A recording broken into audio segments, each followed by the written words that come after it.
하나님의 말씀은 이사야 5장 13절에서 25절의 말씀입니다. 여러분은 나의 백성이 무지함을 인하여 사로잡힐 것이요 그 귀한 자는 줄일 것이요 무리는 목마를 것이며 음부가 그 욕망을 크게 내어 한량없이 그 입을 벌린즉 그들이 호화로움과 그들이 많은 무리와 그들이 떠드는 것과 그 중에서 연락하는 자가 거기 빠질 것이라. 천한 자는 굴복되고 귀한 자는 낮아지고 오만한 자의 눈도 낮아질 것이로되 오직 만군의 여호와는 공평함으로 높임을 받으시며 거룩하신 하나님은 의로우심으로 거룩하다함을 받으시리니 그때는 어린 양들이 자기 초장에 있는 것 같이 먹을 것이요 살찐 자의 황만밭이 솟아는 유리하는 자들이 먹으리라. 거짓으로 끈을 삼아 죄악을 끌며 수레줄로 함같이 죄악을 끄는 자는 화 있을진저 그들이 이르기를 그는 그 일을 속속히 이루어 우리로 보게 할 것이며 이스라엘이 거룩한 자는 그 도모를 속히 임하게 하여 우리로 알게 할 것이라 하는도다. 악을 선하다 하며 선을 악하다 하며 흑암으로 광명을 삼으며 광명으로 흑암을 삼으며 쓴 것으로 단 것을 삼으며 단 것으로 쓴 것을 삼는 그들은 화 있을진저 스스로 지혜롭다 하며 스스로 명철하다 하는 그들은 화 있을진저 포도주를 마시게 용감하며 독주를 빚게 유력한 그들은 화 있을진저 그들은 뇌물로 인하여 악인을 의롭다 하고 의인에게서 그 의를 빼앗는도다. 이로 인하여 불꽃이 구루터기를 삼킴같이 마른 풀이 불 속에 떨어짐같이 그들이 뿌리가 썩겠고 꽃이 티끌처럼 날리리니 그들은 만군의 여호와의 율법을 버리며 이스라엘이 거룩하신 자의 말씀을 멸시하였습니다. 다 읽으시겠습니다. 그러므로 여호와께서 자기 백성에게 노를 바라시고 손을 들어 그들을 치신지라. 산들은 진동하며 그들이 시체는 거리 가운데 분토같이 되었으나 그 노가 돌아서지 아니하였고 그 손이 오히려 펴졌느니라. 아멘. 할렐루야. 서로에게 평강의 복을 기원하는 마음으로 샬롬 인사 나누시기 바랍니다. 샬롬. 샬롬. 토요일 새벽 기도에 잘 나오셨습니다. 어제 인디펜던스 데이 독립기념일 평안한 휴식의 시간이 되었습니까? 가족들과 함께 즐거운 시간 보내셨습니까? 밤에 파이어웍스 많이들 보셨습니까? 내일이 벌써 주일입니다. 주일을 준비하는 오늘 하루의 삶이 되시기를 바랍니다. 오늘 본 말씀에 보면 화가 나옵니다. 화. 이러한 자에게는 화가 있을 것이다 라는 경고의 메시지죠. 그 말씀 속에 담겨진 또 한 가지 의미는 우리가 회개하여 살면 복을 받을 것이다 하는 메시지가 함께 있는 말씀이죠. 분명히 우리가 살고 있는 이 세상에는 복도 있고 화도 있습니다. 인간의 삶이 꼭 자기가 열심히 내고 자기가 노력한 대로만 되는 것인가? 그렇지 않음이 분명해요. 자기 자신을 넘어서는 복과 화가 있는 것입니다. 그래서 복을 받으면 그 삶이 평안하고 잘 될 것이나 화를 받으면 아무리 열심을 내고 아무리 애를 써도 그 인생이 망가지게 되는 거죠. 도대체 왜 내 노력과 열심대로 내 인생이 되지 아니하는가? 왜 복과 화라는 것이 있어가지고 어떤 사람은 복 받고 살고 어떤 사람은 화를 받고 살게 되는 것인가? 그런 인생관, 그런 세계관을 갖지 않고 사는 사람도 많이 있습니다. 무슨 세상에 복이 있고 화가 있는가? 다 자기 팔자소관으로 살아가는 것이지. 그래서 이 세상에 복을 내리시고 화를 내리시는 하나님이 안 계시다라고 확신하고 살아가는 무신론자들이 있습니다. 무신론자는 아니라 할지라도 믿는다고 하면서 여전히 하나님은 인생에게 복도 내리실 수 없고 화도 내리실 수 없는 무기력한 하나님, 무능력한 하나님으로 생각하고 살아가는 사람도 있다는 거예요. 하나님께서는 그런 무신성과 불신앙을 그대로 방치하지 않으신다고 했습니다. 스바냐서 1장 12절 말씀에 찢기같이 가라앉아서 도무지 하나님은 인생에 복도 내실 수 없고 화도 내리실 수 없다라고 생각하는 자를 찾아 하나님 심판하신다라고 말씀하시는 대목이 나오죠. 분명 우리 인생을 초월하는 복이 있고 화가 있는데 그 복과 화는 맹목이 아니라는 거예요. 세상 사람들은 그렇게 생각하죠. Fortune is blind. 행운은 맹목이다. 일리가 있습니다. 분명 행운은 맹목적이어서 엉뚱한 사람에게 로또가 당첨돼 가지고 평안하게 안온하게 살던 가정을 깨뜨리고 그리고 축복인 줄 알았는데 사실은 그것이 화를 맞은 그런 인생도 있다는 거예요. 행운은 맹목적이어서 그것을 바라고 사람들은 유행을 바라며 살아가지만 복을 주시고 화를 주시는 하나님이 살아계셔서 이렇게 살면 복을 받고 저렇게 살면 화를 받게 된다라는 경고의 말씀을 오늘 우리에게 주고 있는 것이죠. 여러 화가 나옵니다. 첫 번째 화 18절 말씀 같이 읽겠습니다. 18절 말씀 시작. 거짓으로 끈을 삼아 죄악을 끌며 수레줄로 함같이 죄악을 끄는 자는 화 있을진저. 거짓된 인생을 살아가는 자는 화가 있게 될 것이다 하는 거죠. 거짓으로 끈을 삼아 죄악을 끈다는 거예요. 사기치고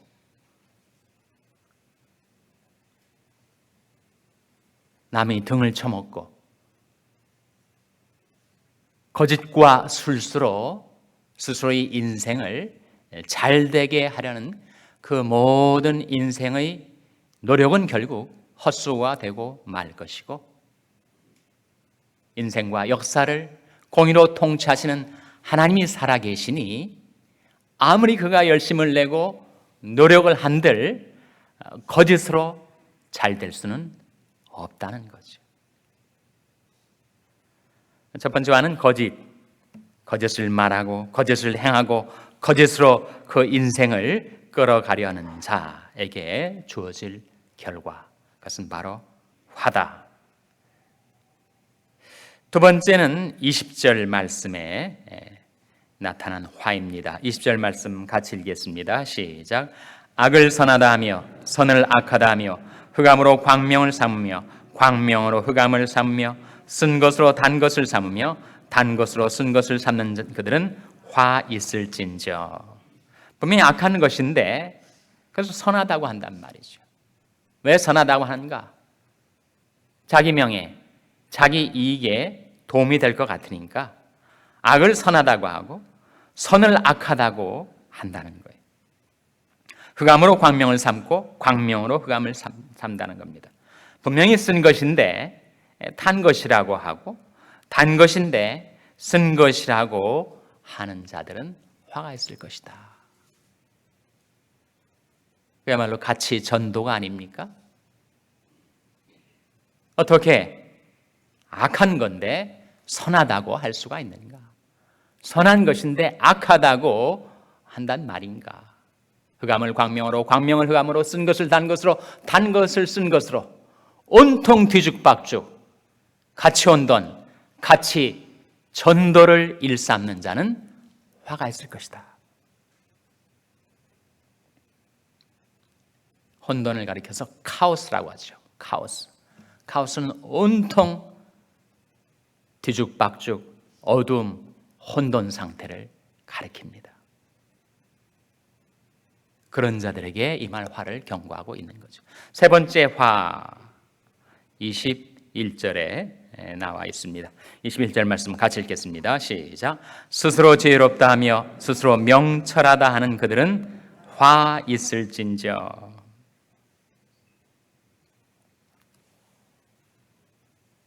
스스로 지혜롭다고 하는 자, 스스로 명철하다고 하는 자, 결국 그것은 교만이 아니겠습니까?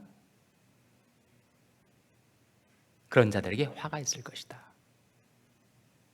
더 이상 하나님을 찾지도 않고 하나님을 구하지도 않고 하나님을 의지하지도 않고 하나님의 판단과 빛을 추구하지도 않고 내 생각, 내 명철, 내 판단, 그것이 가장 옳은 것이라고 생각하면서 하나님을 떠나간 인생은 화를 받게 되겠죠. 네 번째 화 22절에 나타나 있습니다. 22절 말씀 같이 읽겠습니다. 시작. 포도주를 마시기에 용감하며 독주를 빚기에 유력한 그들은 화 있을진저. 포도주를 마시기에 용감하다, 독주를 빚기에 유력하다. 어떤 의미겠습니까? 방탕이죠, 방탕. 그래서 방탕한 삶을 사는 자들은 화가 있을 것이다. 자제력을 상실하고 통제력을 상실하고 흥청망청 도취되어 방탕하게 살다 보면 그 술 취함이 방탕함으로 그를 인도하고 방탕함이 음란으로 그를 인도하고 음란이 그를 불신앙과 무신성에 떨어지게 만드니 그 방탕함이 바로 화를 가져오게 된다는 거예요. 네 가지가 나오지 않습니까?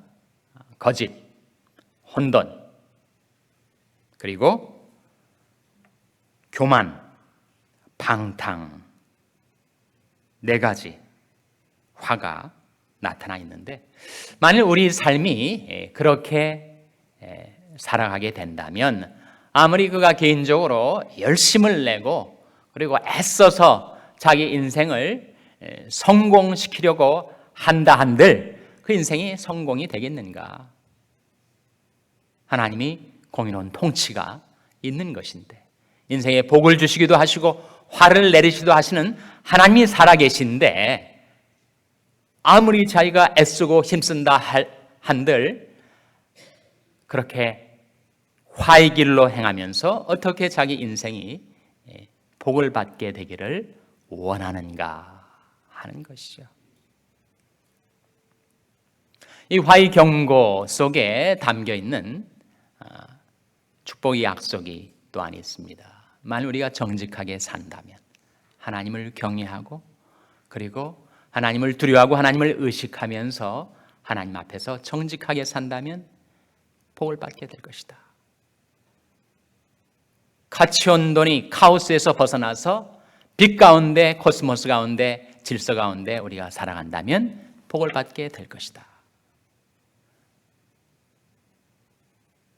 스스로 지혜롭다 하는 교만을 버리고 하나님 앞에서 겸손히 하나님이 지혜를 구하며 살아가게 되면 복을 받을 것이다.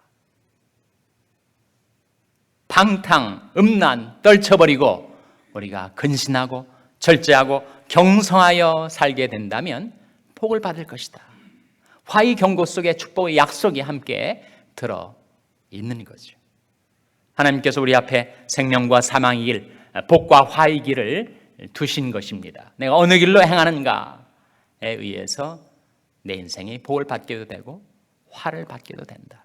내 개인적인 열심과 노력에 의해서 내 인생이 내 마음대로 되는 것이 아니고 분명히 복이 있는 거고 화가 있는 것이고 그 복을 내리시는 하나님이 계시고 화를 내리시는 하나님이 계셔서 하나님 앞에서 내가 어떤 길로 행하는가에 의해서 복과 화가 좌우된다는 거죠. 그렇게 본다면 분명히 하나님이 복과 화를 우리에게 내리시는 하나님으로 살아계심과 동시에 결국 내가 복된 인생을 살아가는가 아니면 화를 맞은 인생을 살아가는가 하는 것은 또한 내게 달려있는 것입니다. 내가 만일 이 말씀의 경고를 무시하고 그렇게 내 욕망대로 내 교만대로 행하게 된다면 어떻게 되겠습니까? 결국 화를 내가 자초하는 것이죠. 재앙을 내가 불러들이는 것입니다. 자기 인생에 대해서 자기 자신이 자해행위를 하고 마는 것이죠. 만일 우리가 회개할 수 있다면, 돌이킬 수 있다면, 화를 맞을 인생의 길에서 돌이켜서 복을 받을 인생의 길로 우리가 행할 수가 있다면 우리에게는 소망이 있는 것입니다. 그러므로 너희가 회개하고 돌이켜 너희 죄 없이함을 받으라. 이같이 하면 유쾌하게 되는 날이 주 앞으로부터 이를 것이요. 너는 여호와를 만날 만한 때에 찾으라. 가까이 계실 때 그를 부르라. 악인은 그 길을, 불의한 자는 그 생각을 버리고 여호와께로 돌아오라. 그리하면 그가 긍휼히 여기시리라. 우리 하나님께로 나오라. 그가 널리 용서하시리라. 참 은혜를 받은 말씀입니다. 우리 하나님께로 나오라. 그가 널리 용서하시리라. 우리가 지금까지의 삶은 이와 같이 거짓과 혼돈과 교만과 방탕 속에 살아왔을지라도 우리가 우리 하나님께로 회개하고 돌이켜 나오기만 하면 하나님께서는 나의 그 많던 죄악보다 더 많은 용서로 우리를 받아주신다. 우리 하나님께로 나오라. 그가 널리 용서하시리라. 그렇게 말씀하고 계십니다. 그래서 우리가 분명 우리 앞에 두 가지 길, 내가 생명의 길로 행할 것인가, 사망의 길로 행할 것인가, 내가 복된 길로 행할 것인가, 화를 맞을 길로 행할 것인가, 그 두 길이 우리 앞에 분명히 놓여 있는데 우리가 어둠 속에서 살면 안 보이는 거죠. 어디에 정말 복받을 길이 있는지, 어디에 화를 받게 될 길이 놓여 있는지 못 보고 살아가는 것입니다. 그래서 뒤죽박죽 온통 어둠과 혼돈 속에 살다가 자기가 무엇에 걸려 넘어지는 줄 모른 채 넘어지고 환난 속에 빠져든다는 것이죠. 그래서 거기서 벗어나는 길 24절에 나타나 있습니다. 24절 말씀 같이 읽겠습니다. 시작. 이로 인하여 불꽃이 구루터기를 삼킴같이 마른 풀이 불 속에 떨어짐같이 그들이 뿌리가 썩겠고 꽃이 티끌처럼 날리리니 그들이 만군이 여호와 율법을 버리며 이스라엘 거룩하신 자의 말씀을 멸시하였음이라. 화를 받은 인생의 공통점이 무엇인가? 여호와 율법을 버리고 하나님의 말씀을 멸시했기 때문에 누가 복을 받은 축복받은 인생을 살아가게 될 것인가? 하나님의 말씀을 구하여 찾으며 그 말씀을 두려워하며 사는 자. 그것이 오늘 본 말씀의 결론입니다. 내가 하나님의 말씀을 구하고 하나님의 말씀을 찾고 하나님의 말씀의 빛 가운데 행하고 하나님의 말씀의 복된 길로 살아가고, 그래서 그 말씀을 늘 두려워하고 그 말씀을 경외하고 그 말씀을 존경하고 그 말씀을 의식하고 그 말씀 따라 살아가면 우리는 하나님께서 우리를 긍휼히 여기셔서 베풀어 주시는 놀라운 복을 받게 될 줄로 믿습니다. 하나님의 말씀의 길로 행하여 하나님께서 예비하신 풍성한 복을 받아 누리게 되시기를 주님의 이름으로 축원합니다. 기도하시겠습니다. 얼른 말씀 기억하며 하나님, 저희들이 하나님의 말씀을 경외하고 붙들게 하여 주시옵소서. 기도하시기 바랍니다. 우리 자녀들을 위해서 기도할 때 자비로우신 하나님, 저희 자녀들을 불쌍히 여기셔서 구원하여 주시고 말씀의 길로 행하여 복받는 자녀들 되게 하여 주시옵소서. 기도하시기 바랍니다. 병상에 연약한 지체들을 위해서 기도하실 때 자비로우신 하나님, 그늘과 권능의 손으로 안수하여 주시고 붙들어 주시고 소생시켜 주시옵소서. 위하여 기도해 주시기 바랍니다. 우리 샬롬교회를 위해서 기도할 때 하나님, 저희 샬롬교회가 참으로 하나님 앞에 복을 받은 교회가 되게 하여 주시옵소서. 복받을 길로 행하는 교회가 되게 하여 주시옵소서. 위하여 기도해 주시기 바랍니다. 여러분의 생업을 위해서 기도하시고 말라위의 김용진 선교사님을 위해서 기도해 주시기 바랍니다. 하나님 앞에 나온 저들을 불쌍히 여기사 성령으로 충만케 해주시고 사명 감당케 하여 주시옵소서. 이런 제목들로 우리 합심해서 기도하겠습니다.